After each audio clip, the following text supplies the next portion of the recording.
it's Lizzie. Welcome to part 2 of our special series on narcissistic abuse. This episode also includes my co hosts Sasha and Tony graciously sharing their experiences. If you missed episode 1, now is a good time to check that out first. Okay, let's get to it.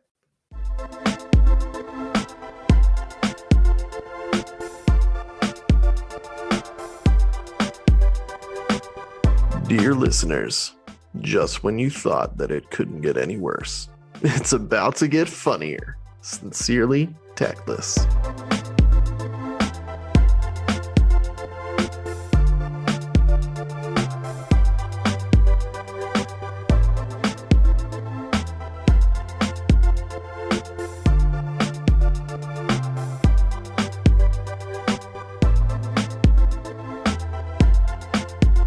I met my ex at a nightclub, actually. I had gone there pretty frequently, like a couple times a week or so. I would go pretty regularly. And then one night, he just came up and started dancing with me. And I kind of like turned around and I was like, whatever, dude, I like totally blew him off. He was with I think it was his cousin. And I was there with somebody else too. And like he was like super persistent. So after a while, I was like, oh, okay, fine, we can dance together. And then he bought me some drinks and, like he seemed nice enough, and so he asked for my number and then it kind of just like went from there. But like from day one, he was very attentive. He was calling me all the time, texting me, asking me where I was, what I was doing. And really didn't have a moment to think. And I never had anyone pay that much attention to me before. So it was kind of like something that I craved, I guess, being a young, insecure person. So it just like, it was welcomed by me. And I didn't realize that. I know we've spoken of the term love bombing before. I didn't realize like that's what it was. It wasn't like a genuine care for me. It was, I'm going to show you that I love you so then you'll stick around and, so he could control me. Mm-hmm. So, but yeah, that's how it all started. And he told me the story of like how he got up the courage to come dance with me. And he told his cousin was afraid to just go up to somebody and ask him to dance. So he told his cousin, oh, pick out the prettiest girl in the room and, I'll just go dance with her. And his cousin picked me out. And like, that's the story he told me. So I was like all flattered. I was like, oh my gosh, so I just like melted, but it wasn't genuine, unfortunately. So you realize it later on. But yeah, you live and you learn. We spent a lot of time together, like pretty much every day almost. He was a very jealous person too. So if he thought I was lying sometimes when I would be, out with family or out with a friend, or he would always think like I was with another guy. He was always checking up on me, and like things were okay for a while. And then, yeah, he started really like getting intense about the communication and kind of controlling what I was doing and who I would hang out with. He hated all my friends. He would always have something bad to say about them. He didn't want me to hang out with them because he was like, they're influencing you. And like, I would always check myself and be like, am I doing that? Am I making bad decisions when I'm with this person? And after a while, it was just easier to kind of distance myself from those people. And then I got closer with him. And I was totally brainwashed because I was committed to him and I didn't want to lose him. And so I made those decisions. And I think Tony touched on this before. It's like they make you choose, the narcissist makes you choose them or somebody else or something else. And I was constantly doing that. I was constantly in that position. So yeah, that's where it really started like going downhill. Yeah. Do you think the age difference kind of fell into this dynamic too? Like it kind of colored your perception of the relationship as him being more dominant? Yeah, I think I think that it did. I think I was very naive and immature. And like I said, I didn't have that confidence. I was insecure. I felt also that he was probably more mature than I was because he was roughly 9 years older than me. So I kind of took his advice, I guess you could say. I thought it was advice in my mind at the time, not realizing it was just controlling behavior.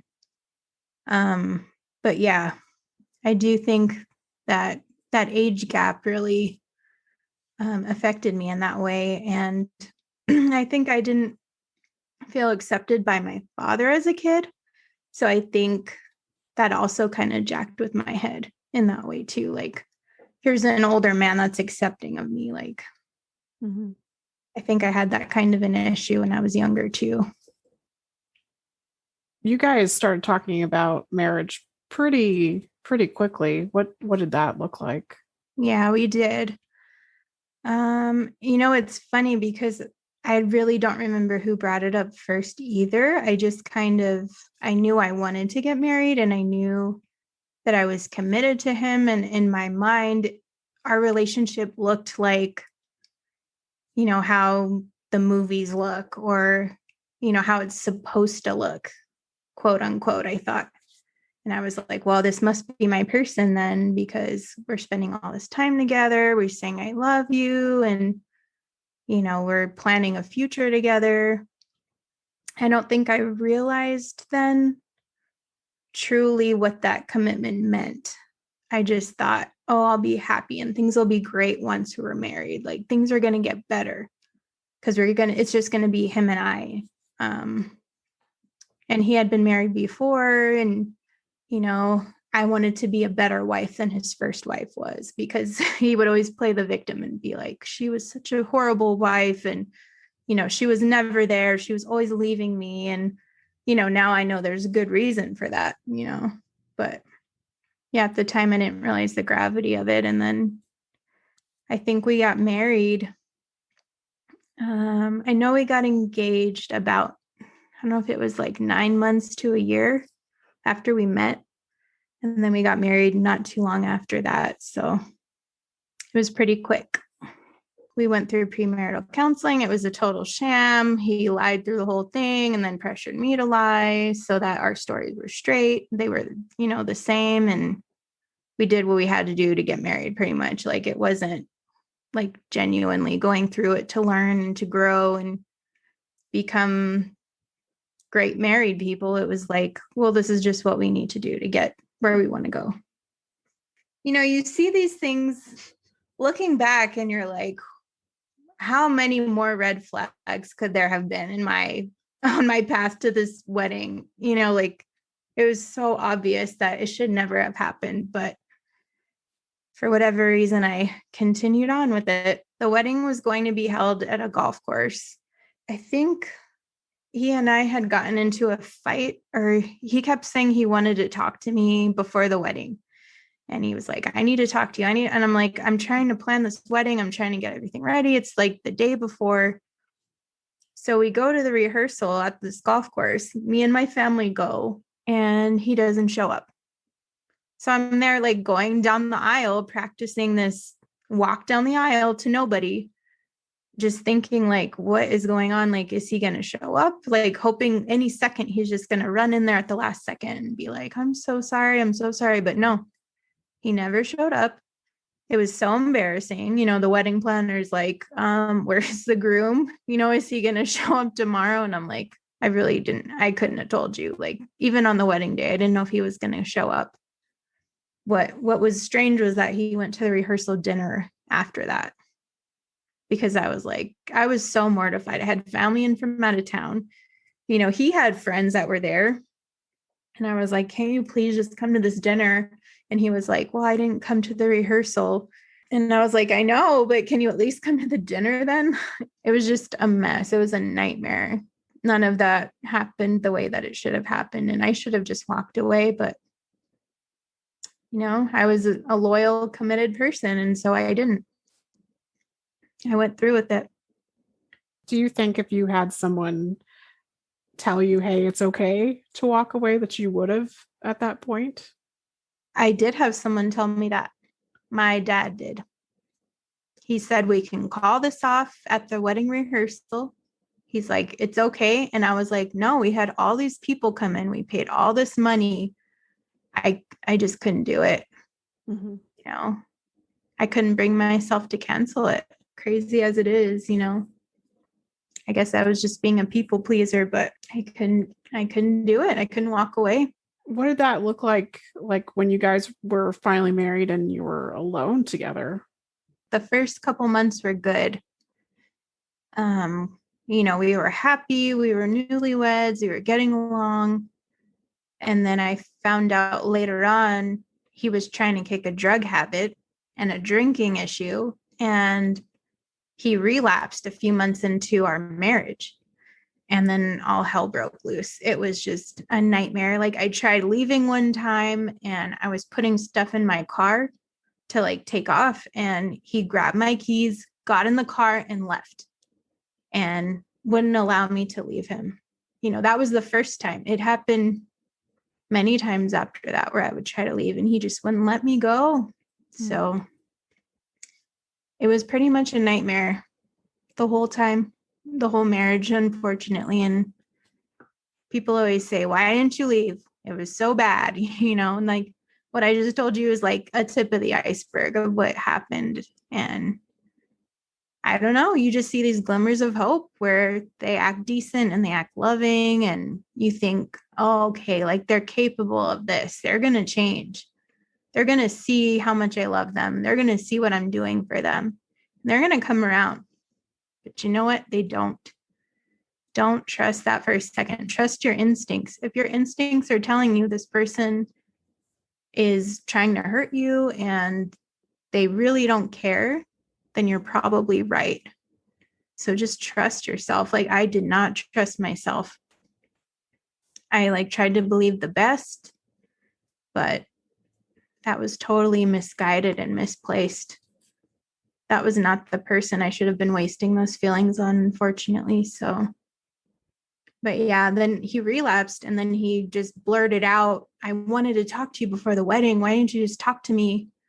I wanted to tell you all of this stuff. And I'm like, the day before the wedding, you wanted to spill your guts? Like that was his defense, you know, that it was really my fault because I didn't talk to him before the wedding. I meant to ask you, Tony, do you remember when you met the ex? Like what your impression was? I don't remember like the first time that I met him, although I mean I spent a little bit of time with both of them, and I remember just sort of thinking he was a salesman, you know, like Yeah. it's Yes. hard to describe it in a better way than that, but like he was very charismatic when he wanted to be. He could build a rapport with someone pretty quickly. And at that time in my life, I was still pretty young. I don't even remember. Maybe I was like 18 or 19 years old, something like that. And I was like, man, if I could learn how to be a salesman like that, I could make tons of money. And that's just all I thought about, you know, because I was like, oh man, he's going to be pretty successful, you know? And he is. Great. Yeah, and that's the sad part of it too, is that being in a role like a sales position anywhere, they nurture that personality flaw. You know, they don't they encourage you to be fake to people, and they encourage you to stand on this mound of lies that you've created. As long as you get that sale, doesn't matter what you say, what you do, how it goes down. And that's a narcissist's view of every relationship. It's very transactional. It's like, this is what I want to accomplish, and whatever I have to do to get there, I'm just going to do that because my accomplishment justifies whatever I had to do to make that happen. So it's kind of sad, but you know, they kind of gravitate towards positions like that because of that. I mean, it exploits their their character flaw. I don't know how else to say it. It's kind of sad. I'm not saying that there aren't good salesmen out there or salespeople, but these are the people that they'll be top of the heap every time. They'll get promoted. They'll get the biggest bonuses because they're so full of crap. Yeah. And he knows how to prey on people. And he would always tell me, I can always find some commonality with another person. And that's how he would get in. He would try to find that common denominator, quote unquote, as he would say, with somebody and like try to bond with them on that. And then really like they would let their guard down and he would be good to go to get whatever he wanted out of them. That's how it goes. That's how narcissists are. And it's crappy to say it now because you can look back on your relationship and see how your relationship was like that with them too. Like they got in by showing you all this love and affection and the things that you thought that you were missing and things that you wanted, but it was really just them having a read on you enough to lead you on to get you over that little hump. And then once they had you, they back off and they, their true colors really show up in a bad way. And he could tell, like he could spot my insecurities. And from then on, I've been saying, you look back and you see it so clearly, but at the time I did not. I didn't see it at all, what he was doing. He knew all my weaknesses and like he would totally exploit those. Mm-hmm. Wow. What did you think of your family? At first, he pretended to like them.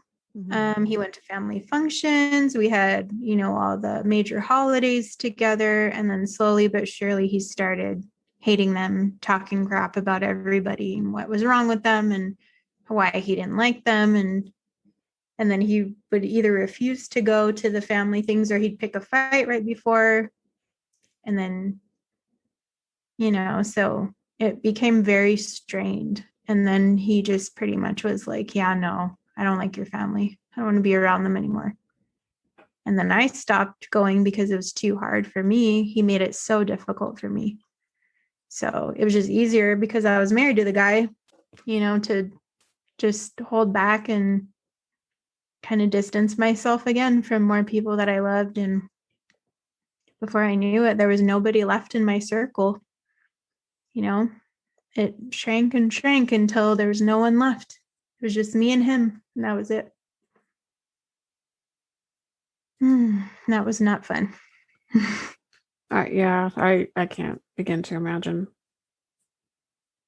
Nightmare. Do you mind talking a little bit about his, maybe in general terms, his career history? He worked in technology for a while. He worked for a nonprofit. He usually wouldn't stick around a job very long, though. He would always find something wrong with his boss. And, he didn't like anybody telling him what to do. So he would be like, I'm just going to find something else. Like he would do that pretty consistently. So, I mean, I think it really is a pattern just because, any narcissist does not want someone else in their life who gets to tell them what to do or how things are going to be, or they just don't deal with bosses at all. Whether you want to stand up to them or they just have a job where they can't control their own superior, it always happens. I mean, mine, I don't know of a job that she had where she got along with everybody. It just doesn't happen, especially when, your boss tells you to do something, and even if they just don't feel like it, they blow it out of proportion. And it's always that the boss has something against them personally. yes. Or, they just don't get the recognition that they deserve because they're such amazing employees and so wonderful to have around. And they're just God's gift to everywhere that they happen to grace with their presence, right? So it was just a lot of that. I mean, just listening to them complain constantly, like, oh, such and such, this person's in charge, and I hate this person, and they're always telling me this and that, and they criticize something that I did. God forbid they did anything wrong and got told that they were doing it wrong. And it was just, everything was, super ripe with conflict. There's just there's no just regular getting along with people. Yes. Yeah, I've never met somebody who got into it with so many people in their life, from family to coworkers, friends, relatives that are distant. Like, it doesn't matter. Like, a stranger on the street, he would get into it with them. I'm like, I've never met somebody that aggressive towards other humans. It's like they go around looking for fights everywhere, right? Right. Oh my gosh. One thing I didn't ask you about was your career during this time. Do you want to talk a little bit about that too, Sasha? What career? No, just kidding. Yeah, or lack thereof. So when I met him, I was a bookkeeper, and I was trying to find my way through that world and try to work my way up. I was doing pretty well, I would say. Being with a narcissist caused me a lot of anxiety, though. So over time, I could tell my mental state was kind of suffering. But I still did pretty well at work. And then shortly after we got married, he would call me during the day and be like, "Where are you? I know you're cheating on me." And he would just accuse me of constantly of being unfaithful and lying to him. And I worked in an office with all women. I rarely dealt with clients. I either talked to them on the phone or just got their paperwork from the front desk. I rarely even talked to anybody, but there was nobody there for me to cheat with. And I kept trying to tell him that, and he just never believed me. He was just like, "No, you're cheating. I know you say you're going to work, but you're not." And I didn't know what to do. And then one day he called me at the office on the office phone and was like, "You need to quit or I'm getting a divorce from you." And I took him seriously because I really didn't know him that well, I guess. I was like, "What?" So I did. I quit my job. It was really sad. And I had to tell the owner of the company. I had to tell my clients that I was leaving, and I hadn't been there that long. And it was so embarrassing. And I really was sad. And they were like, "If you ever want to come back, let us know." I was like, "I'm just dealing with some personal things. I just need to leave." And they were kind about it, kinder than I would have been, I guess, because it was so abrupt. But so I quit the job, but we still needed more income because I didn't realize where all our money was going. It was going to his drug habit and his drinking habit. We would have money and then it would just disappear. So I had to do something. So I started an eBay business. I started selling on Craigslist. And to him, that was more acceptable because I was at home. So he knew where I was all the time. And he would always go with me if I would sell something on Craigslist. He would make it like a safety issue, but I knew he wanted to keep tabs on me. So that's kind of where my career went. So then when I got divorced, I had to start literally from scratch. I didn't have any career to fall back on. I helped him get his career going. So yeah, I had to start from zero, and thankfully it's been a few years and I'm doing pretty well now. So that's a good thing. But at the time it was pretty rough. It was very isolating too. Yeah, I made it through that period, which was good. I kind of had the opposite sort of situation where my ex didn't want to work, and she made that pretty clear.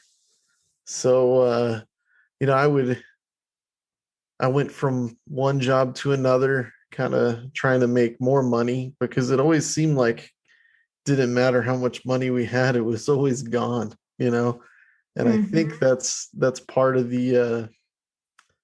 this is part of that personality, is they're so impulsive that they love just going out to eat, going out and buying stuff without thinking at all of how much money they have, how much, they have no idea what a budget is. They just kind of do whatever they feel like at the time.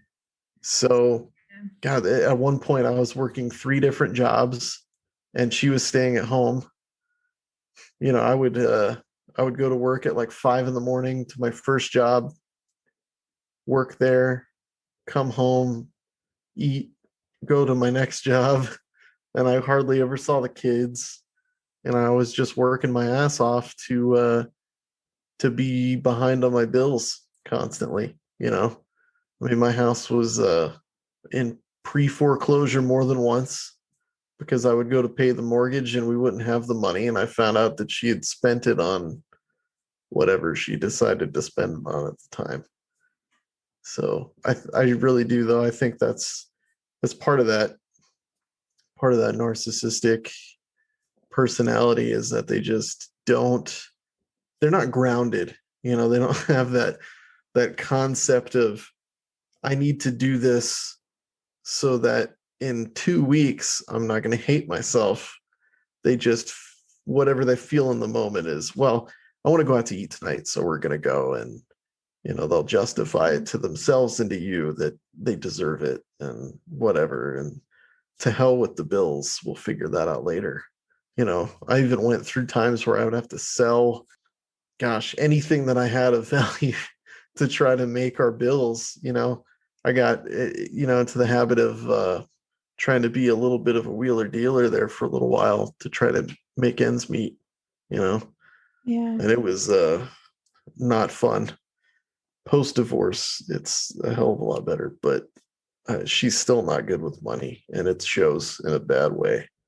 I don't think they ever will be. Yeah, it's like there is no tomorrow for any decisions that they make. There's no, they don't think about the consequences. No, they're way short-sighted when it comes to everything, especially money. Mm-hmm. Yeah, whatever feels right in that second, that's what they do. Like, that's totally an addict's brain, where they never get to that second part of the decision-making process. It's just that immediate, like, I need this pleasure right now, so I'm going to do this. Like, I'm going to go shopping, or I'm going to use, or I'm going to go cheat on you. That's what I'm going to do. I don't care. I'm not going to think about what's going to happen tomorrow. That's super rough. Now, you tried to leave several times, Sasha, right? But I mean, he kept kind of pulling you back with a carrot called couples counseling. Do you want to talk a little bit about that as well? Oh, Lord. Yes. So there were times when I would try to leave and he wouldn't let me. And then there were times when I would leave. And then, like you said, I would get pulled back. I would be promised counseling. I would be promised change. I would be promised the moon and the stars, and I wanted to believe it so badly that I would return, and I would try to look at myself and see what I was doing wrong, seeing how I could be more supportive and a better wife and a better person in general. But I learned that one person can't make a marriage work. It has to be both. It has to, it doesn't matter how much counseling we went to. It doesn't matter how much good advice he got. It doesn't matter how many times he hurt me, whether it was physically, emotionally, however, it didn't matter. My feelings really never came into play. And it just took 8 years of that for me to realize the truth, unfortunately. But I was just such a hopeful person that I hoped that things would get better. I really did. I had seen people change. I saw people realize what they were going to lose, and they would come back and change, and they would be a good spouse. And I didn't have that experience, unfortunately, but I always hoped that I would. When I made my marriage vows, I made them for life. I didn't want to go back on that promise. It took a lot for me to, break those vows, unfortunately, but but it was worth it. I learned a lot, and hopefully I don't have to go to marriage counseling. I've learned a lot from those too. If I ever happen to get married again, I'm going to be like, I don't need to go. I already know everything. Just kidding. But it was hard. If I had to tell somebody now, or if I could talk to my younger self, I would say, give it more time. Don't just act on emotion because you miss that person and you were with them all the time. And, I would leave for a little while, and it would be so hard for me because everything reminded me of him. I was always with him, and, he was the constant in my life, but it was so dysfunctional and unhealthy. But I just didn't like being away from him because it was really uncomfortable. But if I would have just held on and like pushed through that feeling and tried to think a little bit more with my head rather than my heart, I think I would have been a lot better off. But like I said, it was a process, and I had to go through it my own way. I had to learn for myself. And boy, did I ever learn that lesson. What role did, because you're a person of faith, what role did the church and their counsel play in you possibly staying longer than you maybe should have? I know that for a long time, they were very encouraging of me staying married. They were being advocates of marriage, and a lot of people go to counseling, and a lot of people come through it better off on the other side. And I think that was the case for a while. I know at one point, some physical harm had come to me. I'll just put it that way. And I told a counselor, and immediately he told me to leave. He was like, we're going to call a family from the church and you're going to stay with them. And I did. I had the clothes on my back, and I went and stayed with this family that I didn't really know. And, so he saw the severity of it. And then after a little while, again, I returned to the marriage. I guess at least at that point, they understood what was really happening, because I don't think I was very forthcoming with how bad things were, because I don't know why I didn't see it as that bad, because it was me. If it would have been somebody else, it would have been horrible. And I would have told them to leave. But it was me. And I guess I kind of blame myself sometimes. I know that he blamed me a lot. And I think he got in my head, just, saying, you knew what I was like, or you knew that would make me upset. Why did you do that? Or why did you say that? Or, like I was provoking him to do something to me. And I think I really took that on sometimes, thinking, I didn't say the right thing, or I said something I shouldn't have said. But yeah, I mean, the church was fairly supportive of me, and I can't really say anything negative about the way they handled things. I think it would have helped if I would have been more open and honest with them, but I knew I was going to be on the hook, and I was going to probably get it when I got home if I was too honest with them. So that's why I didn't really share too much at first. That makes a lot of sense.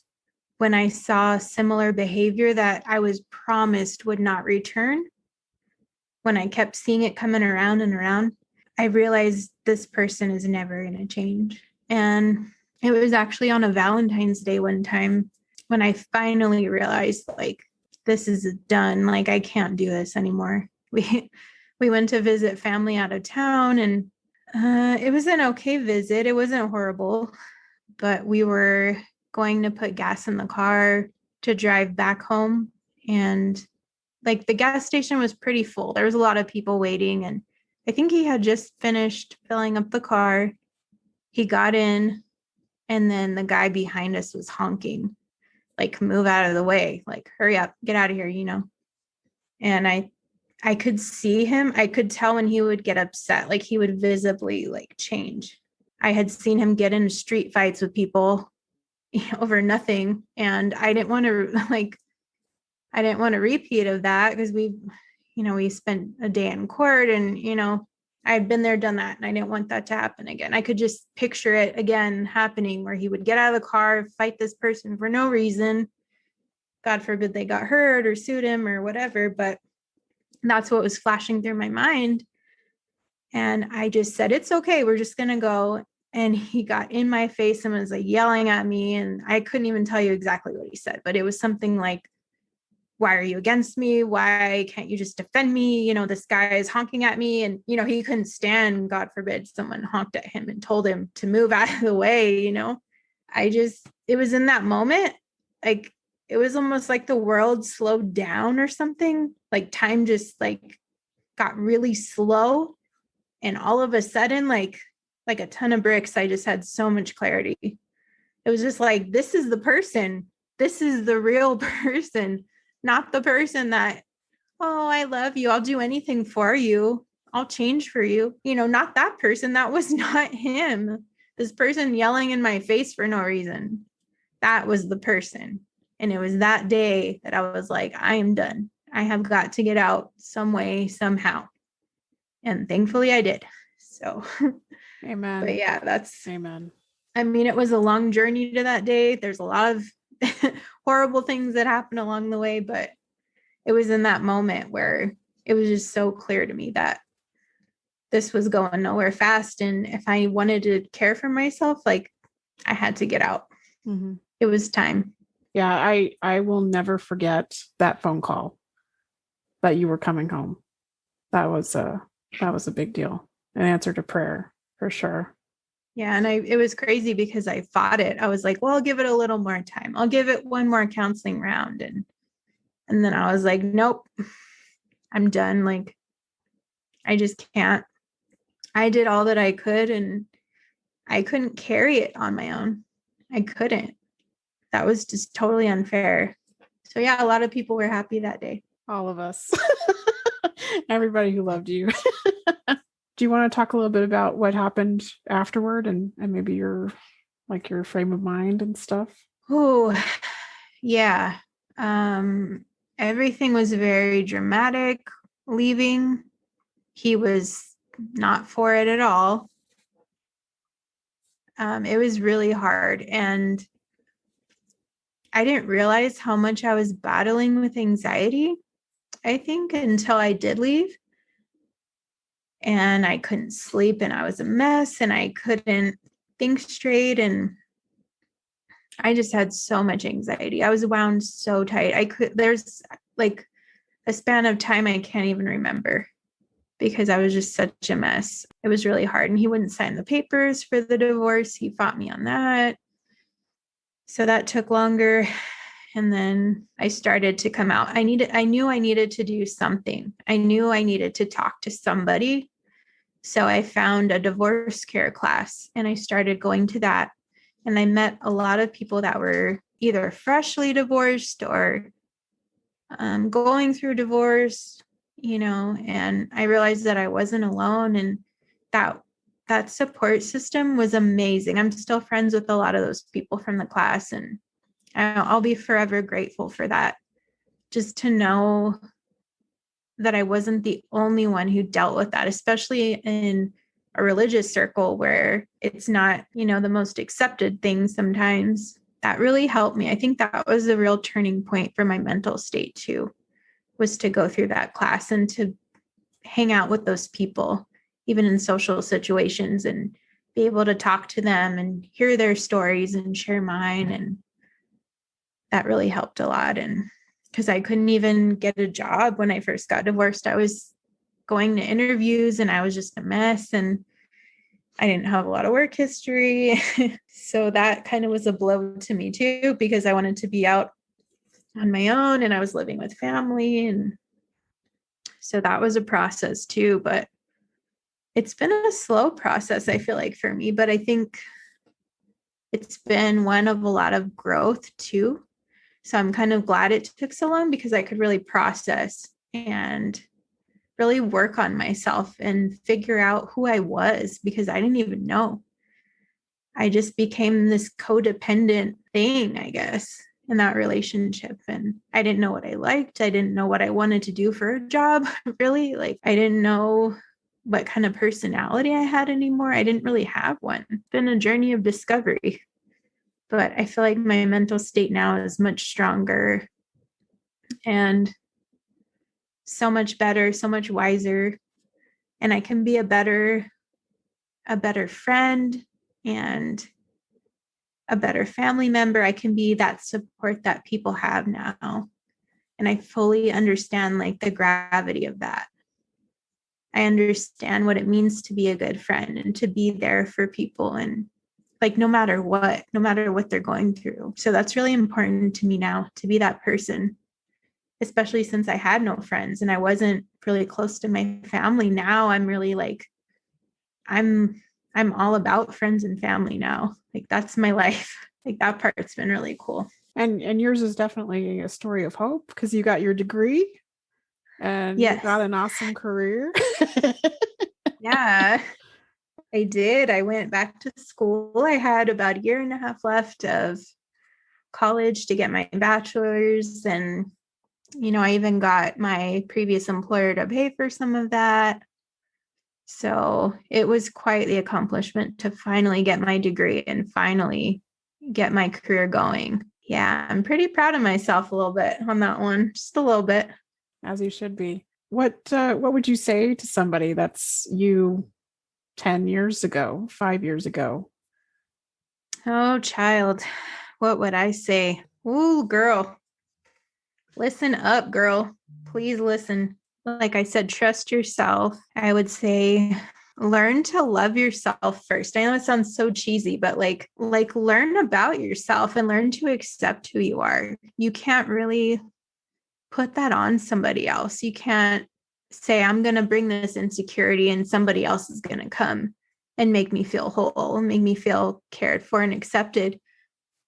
You can't do that. Like you're not going to be a good partner for that person. I don't know. I just feel like I had this ideal in my head of how things were supposed to go and, what kind of man I wanted to be with and how things would be. And my expectations were totally unrealistic. Like that's another thing. Like just, you can't expect some Disney princess story to happen in your life. You have to expect reality. You have to be willing to work, and you need to look for a partner who's also willing to work on things and compromise with you, and somebody who genuinely cares about you, not somebody who just fakes it and acts like that. That's easy. That's the easy part. I don't want to cuss. When when things go bad, when like that's when like it's not just about what you can do for them, it's about what they can do for you too. Like when you have issues, like are they there? Are they supportive of you? And if I had taken time and built up my confidence and learned what I was good at and really owned that, I would have been a different person. I guess I didn't really have a lot of foresight either at that point in my life. I was just living for the day. I wasn't trying to think about my tomorrow. And I don't know, just to be more of a mindful person in general of how you're feeling, and just trusting that, like trusting your mind when it's like something's wrong here, something's off. Like, I don't know if I should trust this person, instead of like kind of like putting that to the back burner and not listening to that voice inside. But yeah, there's a lot I would tell a younger me. But yeah, I'm just hoping like that young women will not just take things at face value and will go a little bit deeper, I guess I could say, to figure out who somebody really is.